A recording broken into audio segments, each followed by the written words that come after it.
క్రీస్తు ప్రభునందు ప్రియమైన సహోదరి సహోదరులారా, అందరూ బాగున్నారండి. ఈనాటి పట్టణాలు 26వ సామాన్య ఆదివారం మనకి ఏమని బోధిస్తున్నాయంటే, ఈ పట్టణాలు దేవుని పరిశుద్ధాత్మ, దేవుని శక్తి ఏ ఒక్కరి సొత్తు కాదు. Is not a personal property of any single individual. దేవుని పరిశుద్ధాత్మ, దేవుని శక్తి ఏ ఒక్కరికే పరిమితమైనది కాదు. దేవుడు తనకిష్టం వచ్చినటువంటి వారికి తన ఆత్మనిస్తాడు, తన శక్తిని ఇస్తాడు, ప్రవచనాలు చెప్పే అదృష్టాన్ని దేవుడు ఇస్తాడు. అది ఏ ఒక్కరి సొత్తు కాదు. మనకి ఇంక ఈ పట్టణం ఏం తెలియజేస్తుందంటే, మనం ఏ ఒక్క వ్యక్తిని చూచి అసూయ పడకూడదు. దేవుడు ఒకళ్ళు బాగా పాడుతున్నా, మంచిగా వాక్యం చెప్తున్నా, ప్రవచనాలు చెప్తున్నా, స్వస్థతలు చేస్తున్నా వారిని చూచి మనం అసూయ పడకూడదు. ఎందుకంటే ఆ శక్తి వారికి ఎవరు ఇచ్చారు అంటే, సాక్షాత్తు దేవాతి దేవుడే వారికి ఆ శక్తి ఇచ్చారు. కాబట్టి మనం వారిని చూచి అసూయ పడకూడదు అని ఈనాటి మొదటి పట్టణం సంఖ్యాకాండం 11వ అధ్యాయంలో మనకి దేవుడు తెలియపరుస్తున్నాడు.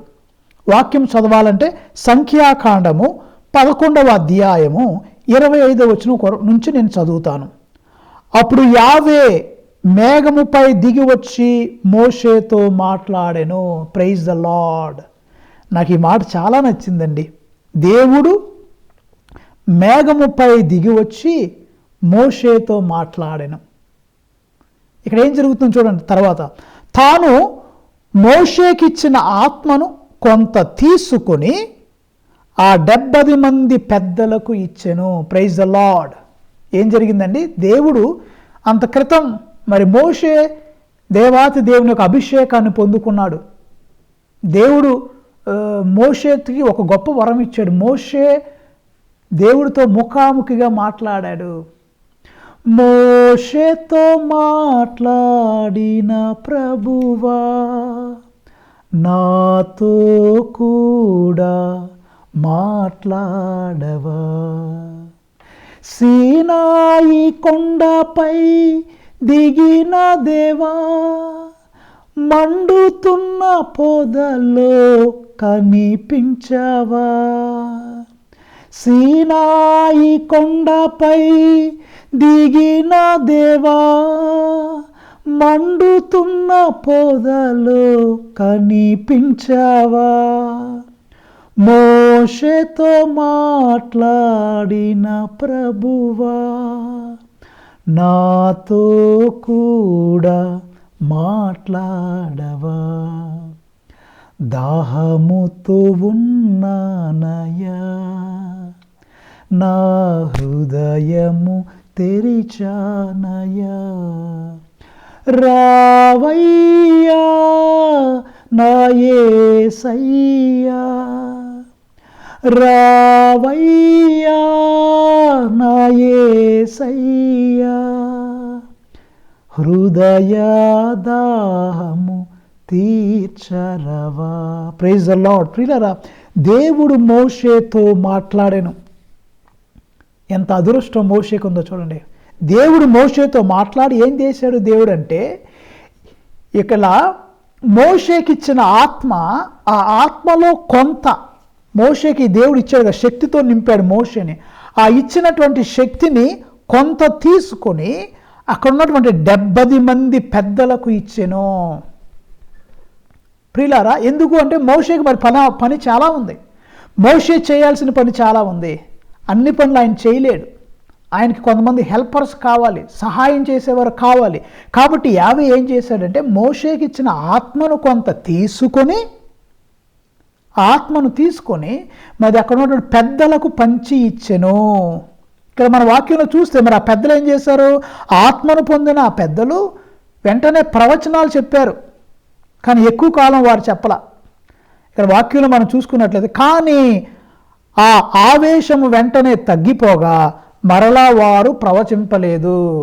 ఇంగ్లీష్లో ఒక కొటేషన్ ఉంది, న్యూ బ్రూమ్ స్వీప్స్ వెల్. కొత్త చీపురు బాగా తుడుసుద్ది. అంటే అఫ్కోర్స్ మన భాషలో అనువాదం చేస్తే కొత్త చీపురు అంటే కొన్నిసార్లు షాపులో కొన్న కొత్త చీపుర్లు కాదు, కొంచెం మంచిగా ఉన్నప్పుడు ఏదైనా మంచిగా ఉన్న కొత్త వస్తువు బాగా పనిచేస్తుంది. ఇంకో భాషలో చెప్పాలంటే కొత్త వస్తువు బాగా పనిచేస్తుంది, రాను రాను రాను డిప్రిషియేట్ అయిపోయి రిపేర్లు వస్తూ ఉంటాయి. కొత్త కారు బాగా ఉంటుంది, కొత్త మోటార్ సైకిల్ బాగా వెళ్ళుద్ది, కొత్త బైక్ బాగా వెళ్ళుద్ది. కానీ రాను రాను టైర్లు అరిగిపోయి డిప్రిషియేషన్ వచ్చి మొత్తం పాడైపోద్ది. ఆత్మ పొందారు 70 మంది, కానీ ఆ పొందినప్పుడే ఆవేశంగా ప్రవచనాలు చెప్పారు, కానీ రాను రాను వారిలో శ్రద్ధ తగ్గిపోయింది, ఇంట్రెస్ట్ తగ్గిపోయింది, ప్రవచనాలు చెప్పడం కూడా వాళ్ళు ఆపేశారు ప్రియులారా. అయితే ఇక్కడ ఈ వాక్యంలో నేను అసూయ గురించి మాట్లాడే, ఇక్కడ ఏం జరిగిందంటే యాక్చువల్లీ శిబిరంలో ఉన్న వాళ్ళందరిలో కొంతమందిని మోషే ఎంపిక చేసుకొని వారిని గుడారంలోకి తీసుకెళ్ళాడు. గుడారంలో ఉన్న ఆ 70 మంది మీద దేవుని యొక్క ఆత్మ దిగి వచ్చింది. అక్కడ వరకు బాగానే ఉంది. అయితే ఈ 70 మందిలో లిస్టులో లేనటువంటి ఇంకొక ఇద్దరు ఎక్కడ ఉండిపోయారు? వాళ్ళు శిబిరంలో ఉండిపోయారు. వారు గుడారంలోకి రాలేకపోయారు. మరి ఏ కారణాల వల్ల వారు రాలేకపోయారో మనకైతే తెలియదు, కానీ మేబీ పని వల్ల వాళ్ళు రాలేకపోయారేమో, లేదా ఇంట్లో వాళ్ళ చుట్టాలు ఎవరో వ్యాధిగ్రస్తులై ఉన్నారేమో, ఏదో అవసరమై ఉండి ఇంట్లో ఉండిపోయారేమో, ఆ శిబిరంలో ఏదో పని ఉండిపోయారేమో, వాళ్ళు టయానికి రాలేకపోయారు. అయితే దేవుని కృప ఎంత గొప్పదో చూడండి ప్రియులారా. ప్రభువు వారిద్దరి మీద కూడా, మీరు సంఖ్యాకాండము 11వ అధ్యాయం 26వ వచనం చూస్తే, పై 70 మంది పెద్దలలో ఎల్దాదు మేధాదు అని వారు ఇద్దరూ శిబిరముననే ఉండిపోయిరి. వారు గుడారమునకు వెళ్లకుండాను ఆత్మ వారి మీద కూడా దిగి వచ్చాను. Praise the Lord. వాళ్ళు కూడా రావాల్సి ఉంది 72, కానీ 70 మందే వచ్చారు. వాళ్ళిద్దరు ఇక్కడ వెనక ఆగిపోయారు. కానీ దేవుడి కృప ఎంత గొప్పదో చూసారా ప్రియులరా. దేవుడు ఆ గుడారంలో ఉన్న ఇద్దరి మీద కూడా తన ఆత్మను ప్రభు కురిపించారు. ఆత్మ వారి మీద కూడా దిగి వచ్చాను. వారును వెంటనే ప్రవచనములు పలికిరి. ఇక్కడంతా బాగుంది. అప్పుడు ఒక యువకుడు మోషే వద్దకు పరిగెత్తుకొని వచ్చి, శిబిరమునందలి వారు కూడా ప్రవచనములు పలుకుచున్నారని అతనితో చెప్పాను. ఒక కుర్రాడు పరిగెత్తుకుంటూ వచ్చి మోషేతో, ఏవండి ఒక అన్యాయం జరిగిపోయింది ఇక్కడ. ఏంటి ఆ అన్యాయం అంటే, మన గ్రూపులోకి రాకుండా, ఈ 70 మంది గ్రూపులోకి రాకుండా ఒక ఇద్దరు అక్కడే ఉండిపోయారు కదా, వాళ్ళు కూడా దేవుని ఆత్మను పొందుకున్నారు, వాళ్ళు కూడా ప్రవచనాలు చెప్తున్నారండి అని ఒక సమాచారం మోషేకి అందించాడు. ఇప్పుడు ఇంకా ముఖ్యమైన మాట చూడండి. తర్వాత ఏం జరిగింది? 28వ వచనం, 11-20, సంఖ్యాకాండము 11వ అధ్యాయం 28వ వచనం, అక్కడ చూడండి. అప్పుడు బాల్యము నుండి మోషేకి పరిచర్యలు చేయుచు వచ్చిన యెహోషువ అనేవాడు, యెహోషువ గారు వచ్చి ఏమన్నారు? అయ్యా, ఎవరితో? మోషేతో అంటున్నాడు. యెహోషువ ఏమన్నాడు? అయ్యా, వారిని ప్రవచింపవలదని చెప్పుము అనెను. ఎవరైతే మన గుడారం ఎక్కడి నుండి, శిబిరము నుండి గుడారానికి ఎవరైతే రాలేదో ఆ 70 మంది తప్ప వేరే వాళ్ళు ఎవరో ప్రవచనం చెప్పడానికి వీలు లేదని చెప్పండి. మీరు అందరికీ గురువు కదా. వాళ్ళిద్దరినే, ఎల్దాదు మేధాదు, వాళ్ళు రాలేదు కదా, వాళ్ళు గుడారంలోకి మనతో పాటు రాలేదు కదా, వాళ్ళు ఎందుకు ప్రవచనాలు చెప్తున్నారు? వాళ్ళని చెప్పొద్దు అని ఖండించండి అని ఎవరు అంటున్నారమ్మా? యెహోషువ మోషేతో అంటున్నాడు. మోషేతో. కానీ మోషే ఎంత మంచి చెప్పాడో చూడండి. ఇక్కడ అండర్లైన్ చేసుకొని పెన్నతో ఏమన్నాడు మోషే? కానీ మోషే అతనితో, ఓయి, నా ఎడల గల అభిమానముచే నీవు వారి మీద అసూయపడుచున్నావు. చూసారా? మరి యెహోషువకి మోషే అంటే ఇష్టం. మోషే అంటే చాలా ఇష్టం యెహోషువకి. కాబట్టి యెహోషువ కాబట్టి మోషే అంటున్నాడు యెహోషువతో, యెహోషువా, నువ్వు నా మీద ఉన్న ప్రేమచే, అభిమానముచే, అక్కడున్న వేరే ఇద్దరు ఉన్నారు కదా శిబిరంలో, మన దగ్గర రాకుండా ఉన్నారు కదా, వాళ్ళని చూసి నువ్వు అసూయ పడుతున్నావు. దయచేసి నువ్వు అసూయ పడొద్దు. అసూయ మంచిది కాదు. మనకు బైబిల్ ఏం చెప్తుంటే, అసూయ అంట ఎముకలలో పుట్టు కుళ్ళు వంటిది. అసూయ క్యాన్సర్ లాంటిది. అసూయ మీ జీవితంలోకి రానేకుండా మీరు ప్రయత్నం చేయండి ప్రియులారా. కొందరు పాటలు పాడేవాళ్ళు ఉంటారు బాగా, వాళ్ళని చూసా వాళ్ళే పాటలు పాడాలా, మేము పాడలేమా అని వాళ్ళని చూసి అసూయ పడొద్దు. లేకపోతే కొంతమంది మంచిగా వాక్యం చెప్పేవాళ్ళు ఉంటారు, వాళ్ళు చెప్పే వాక్యం చూసి మీరు వాళ్ళని చూసి అసూయ పడొద్దు. ఎవరిని చూసి అసూయపడొద్దు. ఎందుకంటే ఈ యొక్క శక్తి వాళ్ళకి ఎవరు ఇచ్చారు? దేవాతి దేవుడే ఇచ్చాడు. దేవుడు అనుగ్రహించాడు కాబట్టి కొంతమంది బాగా పాడగలుగుతున్నారు. దేవుడు అనుగ్రహించాడు కాబట్టి కొంతమంది కీబోర్డ్ ప్లే చేయగలుగుతున్నారు, ఫ్లూట్ ప్లే చేయగలుగుతున్నారు, డ్రమ్స్ ప్లే చేయగలుగుతున్నారు, కొందరు ప్రవచనాలు చెప్తున్నారు, కొందరు డ్యాన్స్ చేస్తున్నారు, కొందరు నటిస్తున్నారు యాక్షన్స్గా సీరియల్స్లో, డ్రామా, సినిమాల్లో. దేవుడు ఒక్కొక్కరికి ఒక అనుగ్రహం ఇస్తాడు ప్రియులారా, ఒక్కొక్క వరం ఇస్తాడు. ఆ వరం వాళ్ళు సమాజం కొరకు వాడాలి. బాగా పాడేవాళ్ళు గుళ్ళో పాడాలి, వాక్యం చెప్పేవాళ్ళు వాక్యం చెప్పాలి, వాక్యం చదివేవాళ్ళు చదవాలి, సంఘసేవ చేసేవాళ్ళు సంఘసేవ చేయాలి. దేవుడు మీకు ఆ శక్తి ఇచ్చాడు. అది దేవుడు మీకు ఆ శక్తి ఎందుకు ఇచ్చాడంటే మీతో ఉంచుకోవటం కాదు, అది 10 మందికి ఉపయోగపడటానికి దేవుడు ఆ శక్తి ఇచ్చాడు. అయితే వాళ్ళు తమ శక్తిని, తన టాలెంట్ని ప్రదర్శించేటప్పుడు వేరే వాళ్ళు ఎవరు కూడా అసూయ పడకూడదు. ఎందుకంటే దేవుని పరిశుద్ధాత్మ, దేవుని శక్తి ఏ ఒక్కరి సొత్తు కాదు. It's not a personal property of any individual. God gives His Spirit according to His free will, His wish and will. మనకి యోహాను శుభవార్త 3వ అధ్యాయము 8వ వచనంలో యేసు ప్రభు వారు నికోదేముతో మాట్లాడేటప్పుడు ఒక మాట అంటారు. ఏమంటారు? గాలి తనకు ఇష్టమైనట్టుల వీచును. గాలి ఎటు తనకు ఇష్టం వచ్చినట్లు గాలి వీచుద్ది. దేవుని పరిశుద్ధాత్మ, దేవుని యొక్క శక్తి కూడా ప్రియులారా తనకు ఇష్టం వచ్చినట్లు, తనకిష్టమైన డైరెక్షన్లో దేవుని పరిశుద్ధాత్మ మన మీదకి వస్తుంది ప్రియులారా. గాలి తనకి ఇష్టం వచ్చినట్లు ఎలా వీస్తుందో పరిశుద్ధాత్మ శక్తి కూడా, దేవుని కృప, దేవుని యొక్క అనుగ్రహాలు తనకిష్టం వచ్చిన వ్యక్తి మీద, తనకు ఇష్టం వచ్చిన ప్రవక్త మీద ఆ ఆత్మ వస్తుంది, ఆ శక్తి వస్తుంది. కాబట్టి ప్రియులారా మనం ఎవరిని చూచి అసూయ పడకూడదు. ఎవరిని చూచి మనము ప్రియులారా మనలో ఈ యొక్క జలసి అనేది రాకుండా మనం చూసుకోవాలి. అప్పుడు మోషే ఏమన్నాడు తెలుసా? అప్పుడు యెహోషువతో మోషే అంటున్నాడు, ఏమని? యెహోషువా, నా కోరిక ఏం తెలుసా? ఇక్కడ 70 మంది, అక్కడ 2 కాదు, ఈ ప్రజలందరూ వీళ్ళే కాదు, నువ్వు 70 మంది బాగానే ప్రవచనాలు చెప్పారు, ఆగిపోయారు. ఇక్కడ 2 ప్రవచనాలు చెప్తున్నారు. ఈ 70 + 2, ఈ 72 మాత్రమే కాకుండా ఇక్కడున్న ప్రజలందరూ దేవుని ప్రవచనాలు చెప్తే ఎంత బాగుండు అన్నాడు. ప్రైజ్ ద లార్డ్, హల్లెలూయా. కాబట్టి అసూయ అనేది మీ జీవితంలోకి రాకుండా చూడండి ప్రియులారా. సైతానుడు మీలో అసూయ అనే విత్తనాలు నాటుతాడు. మీరు ఎవరిని చూసి అసూయ పడకూడదు. దేవుడు నీకు ఇచ్చిన శక్తి నీకుంది, ఎవరి శక్తి వాళ్ళది. ఒక్కొక్కరికి ఒక అనుగ్రహాన్ని యేసయ్య ఇస్తాడు. కాబట్టి నీకు ఇచ్చిన శక్తి నువ్వు 10 మందికి ఉపయోగిస్తున్నావని ఆత్మపరిశీలన చేసుకో. కానీ ఎవరో వ్యక్తి పాటలు బాగా పాడాడని, ఎవరో వ్యక్తి వాక్యం చెప్పాడని, ప్రవచనం చెప్పాడని, డ్యాన్స్ చేశాడని, బాగా డబ్బులు సంపాదిస్తున్నాడని వాళ్ళని చూసి మీరు అసూయ పడకుండా మీరు మీకు చేతనైంది చేయండి. అందరూ బాగుపడాలి, అందరూ హ్యాపీగా ఉండాలి. మోషే అంటున్నాడు ఏమని? 72 మంది మాత్రమే కాదు. ఏమన్నాడు మోషే? నేను సంఖ్యాకాండము 11వ అధ్యాయము 29వ వచనం. కానీ మోషే యెహోషువతో, వెళ్ళి నా ఎడల గల అభిమానముచే నీవు వారి మీద అసూయపడుచున్నావు. ప్రభు ఈ ప్రజలందరికీ ఆత్మను అనుగ్రహించి వీరిచే కూడా ప్రవచనములు పలికించిన ఎంత బాగుండేది. Hallelujah, praise the Lord. Let us not feel jealous of one another. ఎవరిని చూచి అసూయ పడవద్దు. దేవుడు మీకు ఇచ్చిన శక్తి కొలది, దేవుడు మీకు ఇచ్చిన ఆ టాలెంట్స్ బట్టి దేవుని స్తుతించండి ప్రియుల. ఇదే మోరల్లెస్ ఇదే అంశం సువిశేషంలో కూడా మనం చూస్తున్నాం. ఏం జరిగింది సువిశేషంలో? యోహాను శిష్యుడు యేసు ప్రభు దగ్గరకు వచ్చి ఒక మాట అంటున్నాడు, బోధకుడా, మనల్ని అనుసరింపని వాడు, మన బ్యాచ్ కానోడు, మన గ్రూపు కానోడు ఏం చేస్తున్నాడు?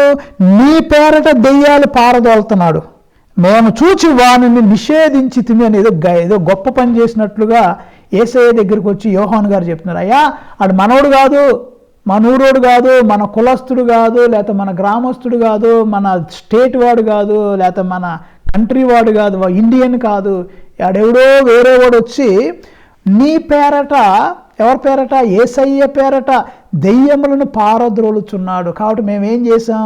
అతనిని దెయ్యాలు పారద్రోలవద్దని మేము అతనిని నిషేధించితిమి అని యోహాను గారు అంటే యేసయ్య ఏమన్నాడు? అందుకు యేసు, మీరు అతనిని నిషేధింపవలదు. ఎలాగైనా ఎందుకు నిషేధించొద్దు?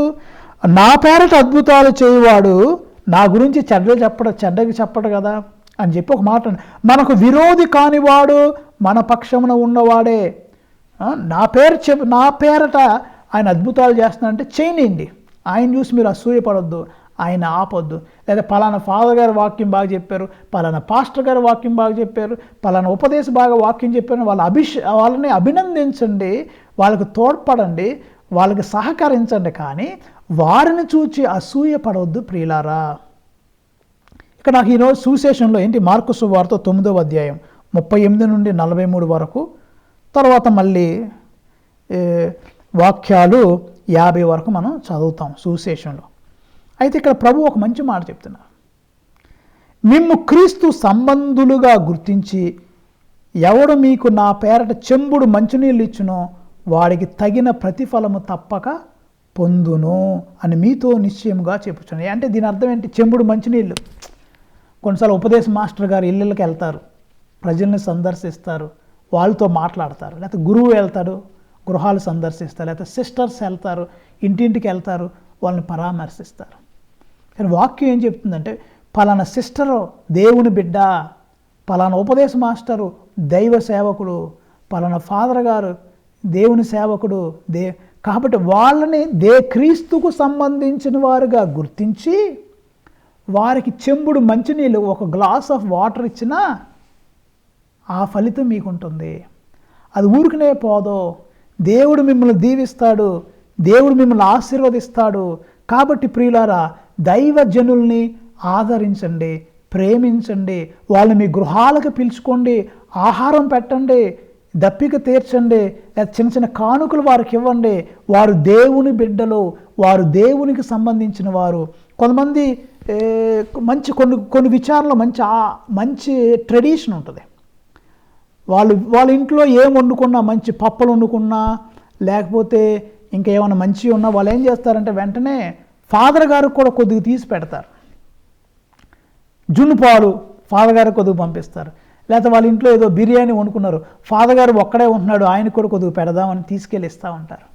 వాళ్ళు ఏం చేస్తారంటే తమ ప్రేమను పంచుతారు. ఎందుకు? వాక్యం చక్కగా స్పష్టంగా చెప్తుంది. మార్కు శుభవార్త 9వ అధ్యాయము 41వ వచనం, మిమ్ము క్రీస్తు సంబంధులుగా గుర్తించి ఎవడు మీకు నా పేరట చెంబుడు నీళ్లు ఇచ్చునో వాడు తగిన ప్రతిఫలము తప్పక పొందును.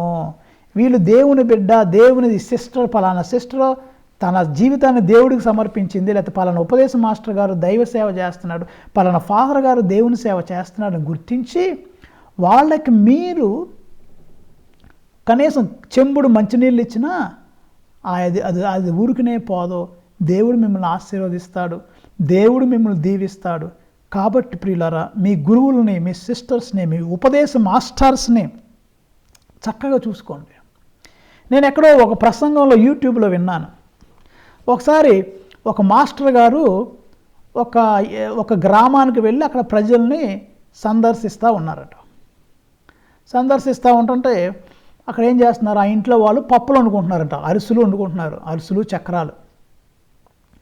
పప్పులో వండేవాళ్ళు అన్నీ వండారు, ఒక పక్కన పెట్టారు. ఈలోపు వాళ్ళ పిల్లోడు ఎవరో ఆటలాడుకునే పిల్లోడు ఉరుక్కుంటూ వచ్చి, అమ్మ ఉపదేశ మాస్టర్ గారు మన ఇంటికి వస్తున్నారు అని అనగానే ఒకేసారి వాళ్ళు ఏం చేశారు, వండిన అరుసులు చక్రాలన్నీ మంచం కింద దాసేసి దుప్పడేసేసారంట దాని మీద. ఈలోపు ఇక్కడ ఈ పిల్లోడు మా ఉపదేశ మాస్టర్ వస్తున్నారని చెప్పి అమ్మోళ్ళకి పరిగెత్తుకుంటూ బయటికి వెళ్ళి ఉపదేశ మాస్టర్ గారిని మా అమ్మోళ్ళు పప్పులు వండుతున్నారు అని చెప్పాడంట. సరే, ఆయన ఎన్ని పట్టించుకోలేదు, ఇంటికి వచ్చాడంట. ఇంటికి రాగానే వాళ్ళు పప్పలు దాసేసారు. మాస్టర్ ఏంటంటే బాగున్నారా అని అంటున్నారు, కానీ ఒక పప్పు అన్నా ఇవ్వట్లేదు, ఒక చక్రం అన్నా ఇవ్వట్లేదు, కానీ లోపల దాచేసుకున్నారంట. ఈ పిల్లడు పరిగెత్తుకుంటూ వచ్చేసి, అమ్మ ఏంటి చక్రాలు ఇక్కడే పెట్టారుగా, దాచేసారా ఏంటని మంచం మీద దుప్పడ లాగేసి పప్పలు చూపించాడంట. ఈ మాస్టర్ గారు మనసులో కొద్దిగా బాధపడి, ఏంటమ్మా నేను మీ పప్పల కోసం వచ్చానా, చక్రాల కోసం వచ్చానా, నేనేదో మిమ్మల్ని పలకరించి వెళ్ళిపోదాం అనుకున్నా, కానీ మీరేంటి ఇలా ప్రవర్తించారని చెప్పి ఆయన ప్రార్థన చేసి వెళ్ళిపోయాడట. సరే, ఇది నిజంగా జరిగిందో ఊరికి జరిగిందో తెలియదు, కానీ దైవ సేవకులకి మీ దగ్గర ఏమైనా ఉంటే పెట్టండి, అది మీకు ఏ నష్టం జరగదు. మీకు తెలుసుగా వాక్యంలో ఏలియాకి ఒక విధవరాలు, సారైఫత్ విధవ, ఒక రొట్టె ముక్క చేసింది, చెముడు నీళ్ళు ఇచ్చింది. కుండలో పిండి కానీ పిడతలో నూనె కానీ తరిగిపోలేదు అని వాక్యం సెలవిచ్చింది. ప్రియులారా, దైవజనుల్ని మీరు కొద్దిగా ఎండ ఎక్కువ పడుతుంది ఈరోజు, నేను కర్టన్స్ వేయటం మర్చిపోయాను, దయచేసి క్షమించండి. సో కాబట్టి ప్రియులారా, మీరు మీ దగ్గర ఉన్నటువంటి మీ గృహాలకు దగ్గర వచ్చినటువంటి ఉపదేశ మాస్టర్స్ని, ఫాదర్స్ని ప్రేమించండి, సిస్టర్స్ని ప్రేమించండి. గుక్కెడు మంచినీళ్ళు ఇచ్చినా ఆ ఫలితం ఊరికనే పోదు, దేవుడు మిమ్మల్ని ఆశీర్వదిస్తాడు, దేవుడు మిమ్మల్ని దీవిస్తాడని వాక్యం మనకు సెలవిస్తుంది ప్రియులారా. So try to help them, try to be kind to servants of God, sisters, religious, catechists, ఇంకా చిన్న చిన్న పెద్దలు ఎవరైతే దేవుని సేవ చేస్తున్నారో దయచేసి కొద్దిగా వాళ్ళ మీద ఎక్కువ ప్రేమ చూపించడానికి ప్రయత్నం. ఎందుకంటే చెంబుడు నీళ్ళు ఇచ్చినా తగిన ప్రతిఫలం పొందుతారని వాక్యం మనకు సెలవిస్తుంది. తర్వాత ఇంకో విషయం ప్రియుల, ఈరోజు నాకు నచ్చిన వాక్యంలో మాట ఏంటంటే, ప్రభువు అంటున్నారు, చిన్న పిల్లల్ని తప్పుడు మార్గంలోకి మనం తీసుకెళ్ళకూడదు, ఎవరికి బ్యాడ్ ఎగ్జాంపుల్ ఇవ్వకూడదు. సిగరెట్లు తాగడం నువ్వు వేరేవారికి పిల్లడికి నేర్పవసరంలా, సినిమాలు చూడటం లేకపోతే పిచ్చి పిచ్చి సినిమాలు చూడటం అవన్నీ మీరు నేర్పించవసరంలా. మంచి నేర్పించండి, కానీ చెడు వైపు వారిని తీసుకువెళ్ళొద్దు. మార్కు శుభవార్త 9వ అధ్యాయము 41-42 వచనంలో ప్రభువు చెప్తున్నారు, నన్ను విశ్వసించు ఈ చిన్న వారిలో ఏ ఒక్కడైనా పాపి అగుటకు కారకుడు అగుట కంటే అట్టివాడు తన మెడకే తిరుగుట రాయి కట్టబడి సముద్రంలో పడద్రోయబడుట మేలు. వేరే వాళ్ళని తప్పుడు మార్గంలో తీసుకెళ్ళటం కంటే నువ్వు నీ మెడకే తిరగట రాయి, అంటే ఆ రోజులు తిరగట రాయి అంటే మనకి పప్పు రుబ్బుతారు కదా, లేదా పెద్ద రోలు ఒకటి నీ మెడ కట్టుకొని నువ్వు సముద్రంలో దూకటం బెటర్. దేనికంటే చిన్న పిల్లల్ని తప్పుడు మార్గంలో నడిపించుట కంటే కూడా దానికంటే నువ్వే పోతాం బెటరు. అంటే we should never scandalise others. ఏ ఒక్కరిని మనం బ్యాడ్ ఎగ్జాంపుల్ ఇవ్వకూడదు, వాళ్ళని చెడు మార్గంలో నడిపించకూడదు ప్రియులారా. ప్రత్యేకంగా చిన్నపిల్లల్ని, యవనస్తుల్ని వాళ్ళకి గుడ్ ఎగ్జాంపుల్గా ఉండాలి, కానీ వాళ్ళని పెడద్రోవ పట్టించకూడదని వాక్యం మనకు చెబుతుంది. ఇంక ఈ వాక్యంలో మనం చూసుకుంటూ వెళ్తే ప్రభు ఏమంటారు, నీ చెయ్యి నీకు పాప కారణమైనచో దాన్ని నరికేయి, నీ కాళ్ళు నీకు పాప కారణమైతే దాన్ని నరికిపారే. 2 కాళ్ళతో నరకంలోకి వెళ్ళటం కంటే ఒక్క కాళ్ళతో పరలోకానికి వెళ్ళటం బెటరు. నీ కన్ను నీకు పాప కారణమైనచో దాన్ని పెరికి పారవేయి. 2 కళ్ళతో నరకాగ్నిలో పోకట కంటే ఒక్క కంటితో దేవుని రాజ్యంలోకి వెళ్ళటం బెటరు. అంటే పాపానికి దూరంగా ఉండండి, దేవునికి ఇష్టమైన బిడ్డలుగా ఉండండి అనే వాక్యం సెలవిస్తుంది. మనందరికీ సంగమం ప్రస్తుతిలో ఒక పాట ఉండేది ఈ యొక్క నాలుక కళ్ళ గురించి. తాకుమునా నాలుకను నిన్నే స్తుతించాలి యేసయ్యా, నిన్నే స్తుతించాలి. తాకుమునా నాలుకను నిన్నే స్తుతించాలి యేసయ్యా, నిన్నే స్తుతించాలి. మాయ అయిన ఈ లోకములో పడిపోకుండా నన్ను కాయుమాయా, మాయ అయిన ఈ లోకములో పడిపోకుండా నన్ను కాయుమాయా, నీ ఆత్మతో అభిషేకించు, నీ బిడ్డగా నన్ను దీవించు.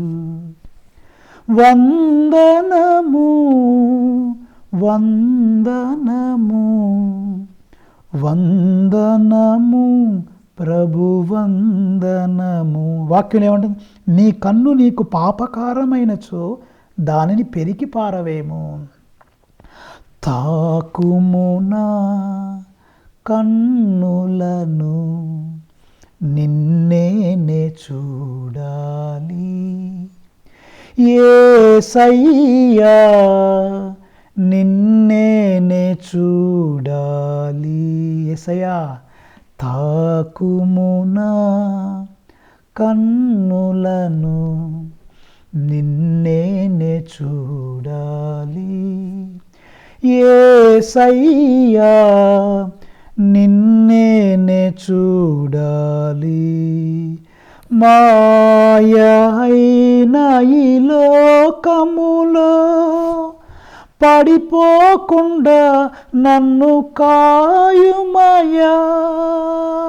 నీదు వెలుగును ప్రసాదింపు, నీ ఆత్మతో నన్ను అభిషేకించు. వందనము వందనము వందనము ప్రభు వందనము. Praise the Lord. చూసారా ప్రియులారా, పాపంలో 2 కాళ్ళతో నరకంలోకి వెళ్ళటం కంటే, 2 చేతులతో నరకంలోకి వెళ్ళటం కంటే, 2 కళ్ళతో నరకంలోకి వెళ్ళటం కంటే, 1 కళ్ళతో పరలోకానికి వెళ్ళటం బెటరు. 1 చేయితో పరలోకానికి వెళ్ళటం బెటరు. 1 కాళ్ళతో పరలోకానికి వెళ్ళటం బెటర్. ఇట్లానే మనం నరుక్కోమని కాదు, మన కళ్ళు పెరుక్కోమని కాదు, చేతులు నరుక్కోమని కాదు, కాళ్ళు నరుక్కోమని కాదు, కానీ దాంట్లో ఉన్న ఇంటెన్సిటీ చూడండి, దాంట్లో ఉన్న పరమార్థం గ్రహించండి. తిరగటరాయి, మెడకి తిరగటరాయి కట్టుకొని సముద్రంలో దూకటం అంటే, తిరగటరాయి చాలా బరువుగా ఉంటుంది కదా, బలంగా ఉంటుంది, పైకి కూడా తేలలేం మనం. సో వేరే వాళ్ళకి బ్యాడ్ ఎగ్జాంపుల్ ఇవ్వడం కంటే మనం చచ్చిపోవడం బెటరు. అంటే ఎవరిని తప్పుడు ద్రోవలో తీసుకెళ్ళొద్దు, తప్పుడు మార్గంలో నడిపించవద్దని వాక్యం మనకు సెలవిస్తుంది. ఇంకో ముఖ్యమైన విషయం ఏంటి ప్రియులారా, ఈనాటి 2వ పట్టణం చాలా భయంకరంగా ఉంటుంది. భయం వేసింది నాకు చదువుతున్నప్పుడు. భాగ్యవంతులకు హెచ్చరిక, ధనవంతులకి హెచ్చరిక అనే వాక్యంలో మనకు ఏమంటున్నారు ఏంటంట, ఇక్కడ చూడండి, యాకోబు రాసిన లేఖ 5వ అధ్యాయం 1వ వచనం నుండి, భాగ్యవంతులారా నా మాటలు ఆలకింపుడు, మీకు రానున్న దుర్దశలను గూర్చి శోకింపుడు రోధింపుడు. భాగ్యవంతులకి హెచ్చరికలు. మీ భాగ్యములు మురిగిపోయినవి, బట్టలు చెదల పట్టినవి, మీ బంగారము వెండి త్రుప్పు పట్టినవి, ఈ త్రుప్పే మీకు విరుద్ధముగా సాక్షి అయి మీ శరీరములను అగ్నివలే దహించును అని చెప్పుకొనుచు, ఈ అంత్య దినములందు మీరు ధనరాశులను కూడబెట్టితరి. ఇది ఎప్పుడు చెప్పారంటే 1వ శతాబ్దంలో కొంతమంది ప్రజలు ప్రభువు రాకడ గురించి నిర్లక్ష్యం చేస్తూ పేదలను దోచుకుంటున్నారు. అంటే అందరూ ధనవంతులు అంటే అందరు డబ్బున్న వాళ్ళని తిడుతున్నట్టు కాదు, తప్పుగా అర్థం చేసుకోవాలి. ఎవరైతే తప్పుడు మార్గంలో డబ్బు సంపాదిస్తారో, ఎవరైతే తన దగ్గర ఉన్న పనివారిని వాళ్ళ రక్తాన్ని పిండుకొని వాళ్ళని ఉపయోగించుకొని డబ్బు సంపాదిస్తారో, ఎవరైతే సరిగ్గా కూలి ఇవ్వరో, ఎవరైతే వేరే వాళ్ళని అన్యాయం చేస్తారో, మోసగిస్తారో వాళ్ళకి హెచ్చరిస్తున్నారు ఈ హెచ్చరికలు. ఇగో వాక్యం చూడండి, మీరు అండర్లైన్ చేసుకుని ఈ మాట, యాకోబు రాసిన లేఖ 5వ అధ్యాయం 4వ వచనం ఏంటంట, ఇదిగో మీ పొలములో పని చేసిన వారికి ఇచ్చుటలో మీరు మోసముగా బిగపట్టిన కూలి నాకు మొరబెట్టుచున్నది. Praise the lord. పొలాల్లో పని చేయించుకుంటారు మీలో కొంతమంది, వాళ్ళకి సరైన వేతనం ఇవ్వరు, వారికి కూలి ఇవ్వరు. దేవుడు మనకి ఈరోజు చెప్తున్నారు, మీరు వాళ్ళని పని చేయించుకొని వాడుకొని సరైన కూలి ఇవ్వకపోతే, మీరు ఏ కూలి అయితే ఇవ్వలేదో ఆ కూలి నాకు మొరపెట్టుచున్నది. Praise the Lord. హల్లెలూయా. పనివాడు ఎంతో కష్టపడి పని చేస్తాడు కదా, ఆ పని నాకు మొరపెడుతుంది. మీరు ఏ డబ్బు దాచుకొని నీ యొక్క పనివారికి ఇవ్వలేదో ఆ డబ్బు నాకు మొరపెట్టుచున్నది. మీ పంట కూలీల ఏడ్పులు సర్వశక్తిమంతుడగు దేవుని చెవులో చొచ్చుచున్నవి. మీ పొలాల్లో పనిచేసిన పనులు ఉంటారు కదా, ఎంత మంచి మాట అండి ఈ మాట. మీ పంట కూలీల ఏడ్పులు, నీ దగ్గర పనిచేసే సేవకులు వాళ్ళ ఏడుపు నాకు వినపడుతుంది. ప్రియులారా, ఇది గుర్తుపెట్టుకోండి, మీ దగ్గర ఎవరైతే పని చేస్తున్నారో వాళ్ళు కూడా హ్యాపీగా ఉండాలి, వాళ్ళు కూడా సంతోషంగా ఉండాలి, వారు కూడా అభివృద్ధి అవ్వాలి. కానీ మీరు పనులను ఉపయోగించుకొని వాళ్ళ కష్టాన్ని దోచుకొని మీరు బాగుపడదామంటే అది కుదరదు, తప్పు. మీరు ఎవరినైతే దోచుకుంటున్నారో, శ్రమ దోపిడీ చేస్తున్నారో, ఎవరినైతే అన్యాయం చేస్తున్నారో వాళ్ళ కూలి, ఆ పంట కూలీల ఏడుపు మీరు ఏ డబ్బు అయితే దాచారో ఆ డబ్బు దేవుడికి మొరబెట్టుద్దంట. డబ్బే దేవుడికి మొరబెట్టుద్ది. ఎందుకు? ఆ డబ్బు మీకు సంబంధించింది కాదు. నీ దగ్గర పనిచేసిన కూలోడు డబ్బు. కూలోడు కడుపు నువ్వు కొట్టావు, వాడికి ఇవ్వాల్సిన ఆ యొక్క జీతం ఇవ్వలేదు, వాళ్ళకి ఇవ్వాల్సినటువంటి ఆ యొక్క వేతనం నువ్వు ఇవ్వలేదు, శాలరీ సరిగ్గా ఇవ్వలేదు, జీతం సరిగ్గా ఇవ్వలేదు, కాబట్టి దేవుడు నిన్ను శిక్షిస్తాడు. దేవుడు నిన్ను శిక్షిస్తాడు. వాక్యంలో చూసుకుంటూ వెళ్తే 5వ వచనం చూడండి, యాకోబు రాసిన లేఖ 5:5. మీ ఐహిక జీవితము భోగభాగ్యములతో తులతూగినది, వధింపబడు దినమునకై మీరు బాగుగా బలిసితిరి. బాబోయ్, ఈ మాటలు అంటే భయం వేస్తుంది. భాగ్యవంతులు మీరు, అందరిని కాదు, అందరిని అంటలా. ఎవరైతే దోపిడీ చేశారో, ఎవరి దోపిడీ? శ్రమ దోపిడీ.